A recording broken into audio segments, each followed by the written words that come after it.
Assalamualaikum warahmatullahi wabarakatuh. Selamat pagi Bapak, Ibu, dan teman-teman SDP sekalian.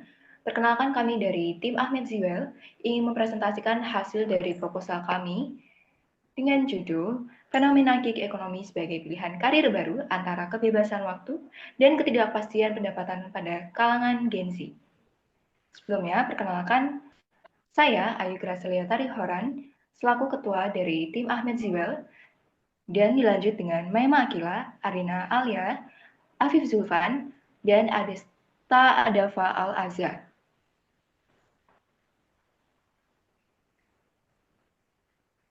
Latar belakang perkembangan teknologi digital memunculkan gig ekonomi yang memberi fleksibilitas kerja sesuai dengan gaya hidup Gen Z. Namun sistem ini menimbulkan masalah seperti ketidakpastian pendapatan, ketiadaan perlindungan kerja, dan ketergantungan pada platform digital.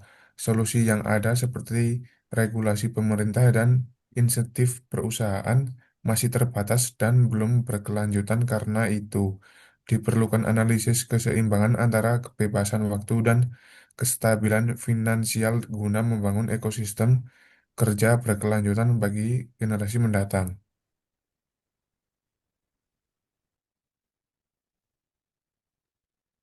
Nah, dalam penelitian ini, kami memiliki 3 rumusan masalah. Yang pertama, bagaimana pandangan Gen Z terhadap gig ekonomi sebagai pilihan karir baru di era digital. Lalu yang kedua, faktor apa saja yang memengaruhi ketidakstabilan finansial pekerja gig ekonomi di kalangan Gen Z. Lalu yang ketiga, bagaimana strategi atau solusi yang dapat diterapkan untuk menciptakan keseimbangan antara fleksibilitas waktu dan kestabilan finansial dalam gig ekonomi bagi Gen Z.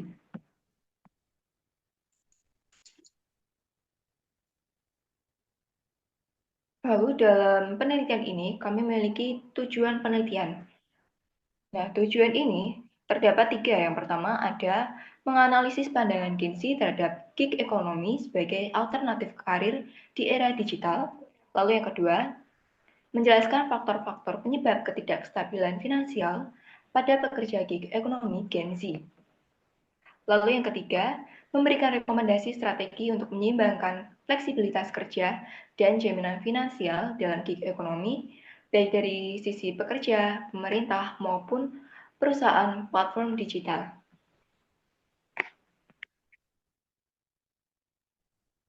Selanjutnya adalah manfaat penelitian.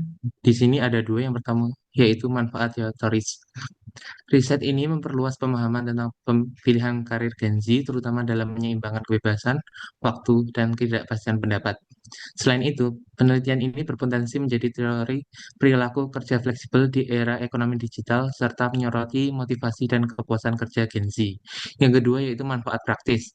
Hasil riset dapat menjadi panduan bagi Gen Z dalam mengambil keputusan karir, membantu perusahaan merancang sistem kerja yang adaptif, dan memberi masukan bagi pembuat kebijakan untuk menyusun regulasi yang melindungi pekerja gig tanpa mengurangi fleksibilitas.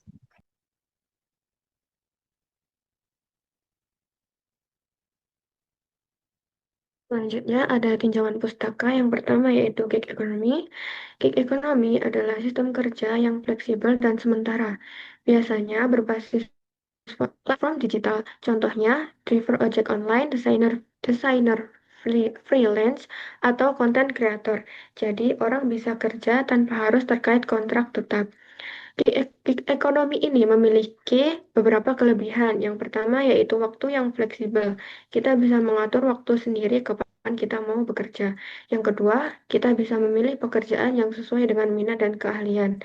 Dan yang ketiga, relatif mudah masuk dan tidak membutuhkan modal yang besar. Tetapi gig ekonomi ini juga memiliki kekurangan, yaitu pendapatan yang tidak stabil karena pendapatan tergantung apa yang kita kerjakan. Lalu minimnya perlindungan kerja seperti asuransi dan jaminan kesehatan. Di Indonesia sudah ada regulasi terkait terkait tetapi belum komprehensif sehingga pekerja gig masih rentan secara ekonomi. Yang kedua yaitu generasi Z. Generasi Z adalah generasi setelah milenial, lahir sekitar tahun 1997 sampai 2012. Mereka tumbuh di era internet dan teknologi digital. Karena sejak kecil sudah terbiasa dengan smartphone dan media sosial, Gen Z sering disebut sebagai digital native. Secara umum, Gen Z dikenal mahir teknologi, lebih pragmatis, dan realistis. Mereka cenderung fokus pada hasil yang praktis dibandingkan ide-ide yang abstrak. Jadi, bisa kita simpulkan bahwa Gen Z adalah generasi yang lahir dan besar di dunia digital, dengan karakter khas yaitu melek teknologi, realistis, dan sangat adaptif.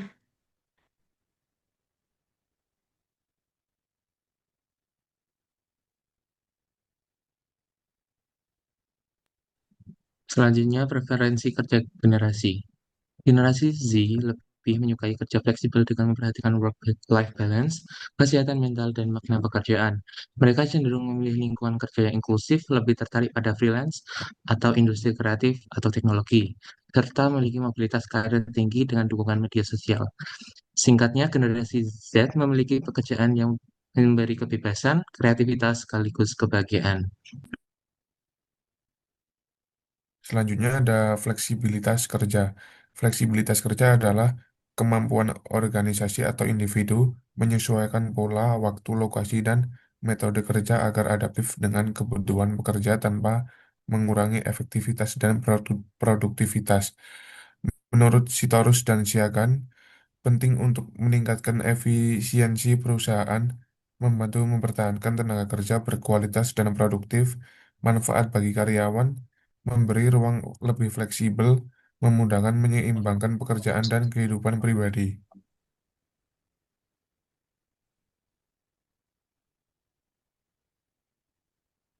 Selanjutnya ada ketidakpastian pendapatan kerja. Pendapatan kerja Gen Z dipengaruhi oleh gig ekonomi yang menuntut pengelolaan keuangan pribadi, adanya kesenjangan keterampilan dengan kebutuhan industri, serta persaingan kerja yang ketat akibat teknologi dan ekonomi global. Di sisi lain, tingginya ekspektasi mereka terhadap keseimbangan hidup dan makna pekerjaan sering berbenturan dengan stabilitas pendapatan, sehingga banyak Gen Z lebih memilih pekerjaan sesuai minat daripada hanya berfokus pada gaji.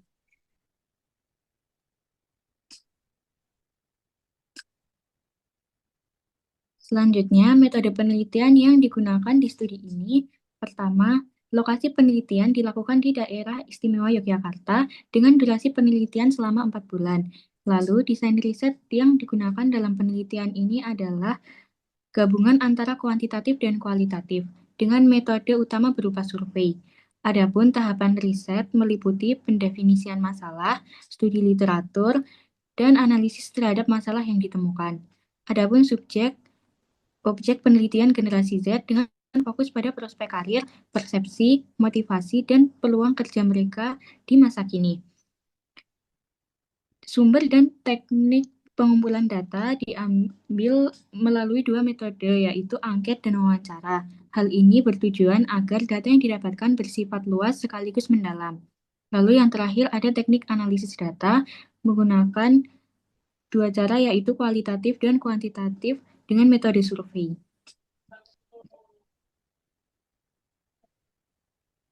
Lalu selanjutnya ada rancangan anggaran biaya dalam kegiatan penelitian ini. Yang pertama ada jenis pengeluaran belanja bahan, yaitu seperti ada ATK, kertas, referensi literatur sesuai riset, instrumen survei, dan bahan lain sesuai dengan keinginan riset dari tim penelitian kami. Itu dengan subtotal Rp250.000. Lalu jenis pengeluaran yang kedua itu ada belanja sewa. Sewa server, hosting, domain, SSL, akses jurnal, dan sewa lainnya sesuai dengan keinginan riset. Itu dengan subtotal Rp700.000. Lalu yang ketiga ada jenis pengeluaran perjalanan lokal. Itu mencakup kegiatan persiapan survei, lalu kegiatan sesuai keinginan riset dengan subtotal Rp250.000. Lalu jenis pengeluaran yang keempat itu adalah jenis pengeluaran lainnya kayak jasa pembuatan website, terus pemasaran digital melalui media sosial dengan subtotal Rp3.500.000. Nah, total keseluruhan dari jenis pengeluaran yang 1 sampai 4 itu Rp4.700.000.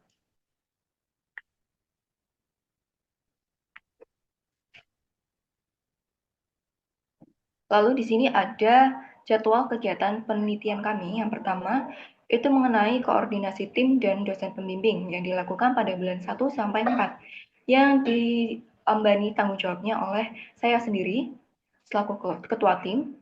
Lalu yang kedua, jenis kegiatannya itu adalah perancangan kegiatan yang dilakukan pada bulan 1 sampai 2, yang ditanggung jawabi oleh saya sendiri. Lalu yang ketiga ada studi pustaka, itu seperti mencari literatur, media internet, dan media cetak yang diembani tanggung jawabnya oleh Alfi Zulfan dan juga Ardena. Lalu yang keempat ada penyusunan instrumen riset yang dilakukan pada bulan 2 sampai 3 itu oleh Akila. Yang kelima, mengurus perizinan dan kerjasama yang dilakukan pada bulan kedua. Itu ditanggung jawabi oleh Afif Zulfan. Lalu yang ke-6, koordinasi subjek dan tempat riset itu dilakukan pada bulan 2 sampai 3 yang diembani oleh saya sendiri. Lalu yang ke-7 itu penyebaran kuesioner pretest kepada subjek itu DAVA. Lalu yang ke-8 penyebaran kuesioner post-test itu Akila. Dan yang terakhir pengeluaran pengiklanan media sosial dan konten yang ditanggung jawabi oleh Ardina alias Safitri.